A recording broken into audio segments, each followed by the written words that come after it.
खूबसूरती का रंगारंग आगाज अब होने वाला है।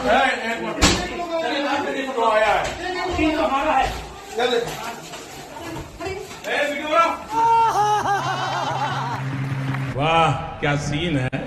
तो भैया देखा, ये लखीमपुर का नजारा है, जहां सहकारी समिति का चुनाव होना था और बीजेपी वाले एसडीएम के सामने ही विपक्षी उम्मीदवारों का पर्चा लूट ले गए। तो लल्लन भैया इसमें हैरानी की क्या बात है, जब अपने उत्तम प्रदेश में पूरा का पूरा हेलीकॉप्टर ही गायब हो जाता है, तो ये तो खाली एक पर्चा था। और भैया लखीमपुर तो बस झांकी है, क्योंकि हरियाणा में लूट अभी बाकी है। बताओ गजब का अमृतकाल चल रहा है। पहले केवल बूथ कैप्चरिंग होता था, लेकिन अब तो लूट कैप्चर हो रहा है।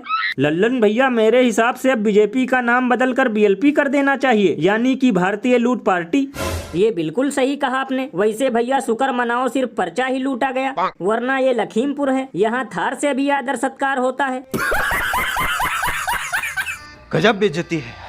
वैसे भैया एक अंदर की बात बताऊं, ये सब देखकर तो एक बात कंफर्म है कि लोकतंत्र धीरे धीरे छूमंतर होता जा रहा है। क्योंकि जब बीजेपी वाले गन्ना समिति के ऐसे छोटे चुनाव में इतनी बड़ी बेईमानी कर रहे हैं, तो फिर सांसद और विधायक बनाने के लिए कितनी बड़ी बेईमानी करते होंगे।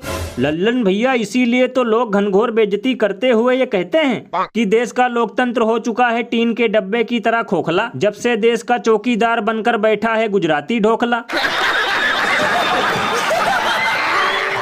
और अभी तो रुको, क्लाइमैक्स अभी बाकी है। पिछले हफ्ते हमारी टीम ने एक आरटीआई की मदद से यह पता लगाया कि गुरुग्राम को जयपुर से जोड़ने वाले जिस नेशनल हाईवे नंबर 48 का निर्माण लगभग 1900 करोड़ रुपए की लागत से हुआ था, उस सड़क पर होने लगने वाले टोल टैक्स से सरकार को वर्ष 2009 से सितंबर 2023 के बीच 8,349 करोड़ रुपए का टोल टैक्स मिल चुका है, जो इस हाईवे की लागत से 4 गुना ज्यादा है। आप मेरे जमीर को चोट पहुंचा रहे हैं। तो भैया सुना, लगता है आजकल सुधीर चौधरी सुधर गए, क्योंकि ये पिछले 10-15 दिनों से टोल टैक्स की फर्जी लूट को लेकर सरकार की बखिया उधेड़ रहे हैं। तो लल्लन भैया इसमें चौंकने की क्या बात है। हो सकता है अब की बार इनकी चापलूसी वाली ना आई हो पेमेंट, इसलिए इन्होंने शुरू कर दिया बेल्ट ट्रीटमेंट। अरे बाप रे, ये तो धोती खोल रहा है। क्योंकि लल्लन भैया सुधीर चमन सुशांत की गिनती ऐसे पत्तलकारों में होती थी जो महंगाई बेरोजगारी तो छोड़ो, भूखे रहने और दंगे करने के भी फायदे गिनवा सकते हैं। और जिहाद तो इतनी वैरायटी के गिनवा देते थे कि इतनी वैरायटी के तो मार्केट में बालाजी कंपनी के वेफर भी नहीं है।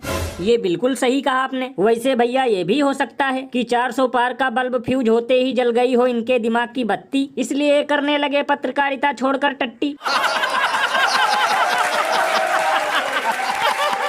वैसे भैया मुझे तो लगता है कि अब वास्तव में सुधीर का जमीर जग गया है और ये दानव से मानव बन चुके हैं, क्योंकि आज महंगाई बेरोजगारी से देशवासियों की ऐसी हालत हो चुकी है कि आटा दाल का भाव सुनते ही लोगों को चक्कर आ जाता है। और आलू प्याज का रेट तो बढ़ रहा है ऐसे ससुरा सोना चांदी हो गया हो जैसे।